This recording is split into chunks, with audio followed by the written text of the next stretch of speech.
അങ്ങനെ ഡെസ്റ്റിനേഷനിലെത്തി. അവിടുന്ന് ഒരു ഗ്രൗണ്ട് കണ്ടു. വിമാനം ഇറങ്ങാനുള്ള സ്ഥലമുണ്ടായിരുന്നു. സംഭവം അവിടെ ഒരു ഹെലികോപ്റ്റർ വന്നിരുന്നു കേട്ടോ. ഞങ്ങൾ ക്യൂവിൽ നിന്ന് ബാഡ്ജ് വാങ്ങി ഇട്ടിട്ട് കുറച്ച് നേരം നടന്ന് പോസ്റ്റ് ആയി.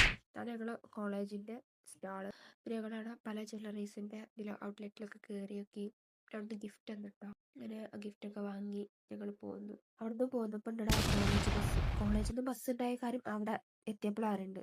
പിന്നെ അവിടുന്ന് റെസ്റ്റോറൻറ്റിൽ കയറി ഫുഡ് കഴിച്ചു. വലിയതായിട്ടൊന്നും ഓർഡർ ചെയ്യാൻ നിന്നില്ല. ചെറിയൊരു ബിരിയാണി അത്ര ഓർഡർ ചെയ്തു. രസം എന്താണെന്ന് വെച്ചാൽ അവിടുന്ന് തന്ന ഗിഫ്റ്റിൻ്റെ കളറ് ബ്ലാക്ക് ആൻഡ് വൈറ്റ്, ഞാനിട്ട ഡ്രസ്സിൻ്റെ കളറും ബ്ലാക്ക് ആൻഡ് വൈറ്റ്. അതിന് ആ റെസ്റ്റോറൻറ്റിൻ്റെ ബാക്കിൽ ചിൽഡ്രൻസ് പാർക്ക് ഉണ്ടായിരുന്നു. അവിടെ പോയിട്ട് ഞാനും എൻ്റെ ഫ്രണ്ട്സും കളിച്ചു. അത് കഴിഞ്ഞ് എളുപ്പം ബസ് കയറിയിട്ട് റെയിൽവേ സ്റ്റേഷനിലേക്ക് വന്നു. അതുകൊണ്ട് തന്നെ നേരത്തെ എത്തിയതുകൊണ്ട് തന്നെ 1.5 മണിക്കൂറോളം അവിടെ പോസ്റ്റ് ചെയ്യുന്നു. 6:00 ട്രെയിനിന് തീരെ തിരക്കില്ലാത്തതുകൊണ്ട് ഞങ്ങൾ നിൽക്കിയിരുന്നു. കുറച്ച് കഴിഞ്ഞിരുന്നു. ഇരുന്നപ്പോൾ തന്നെ ഫ്രണ്ടിൻ്റെ അടുത്തുള്ള ഇത് തിന്നാൻ തുടങ്ങി. തിരൂരെത്തി. തിരൂരിനൊക്കെ കൊണ്ടുവരാൻ വന്നിരുന്നു. ഞാനും ഫ്രണ്ടും ഉപ്പാൻ്റെ കൂടെ പോകുന്നു. അങ്ങനെ ഫ്രണ്ടിനെ ഓളെ വീട്ടിലാക്കി ഞാൻ ഇപ്പം വീട്ടിൽ പോയി. ഒരുപാട് ആൾക്കാർ നമ്മളെ വീഡിയോ ഇങ്ങനെ കണ്ടിട്ടുണ്ട്. സബ്സ്ക്രൈബും ലൈക്കൊന്നും ചെയ്യുന്നില്ല. അപ്പോൾ അതൊക്കെ ഒന്ന് ചെയ്യുക. ഇഷ്ടപ്പെട്ട കമൻ്റ് അയക്കാൻ മറക്കല്ലേ.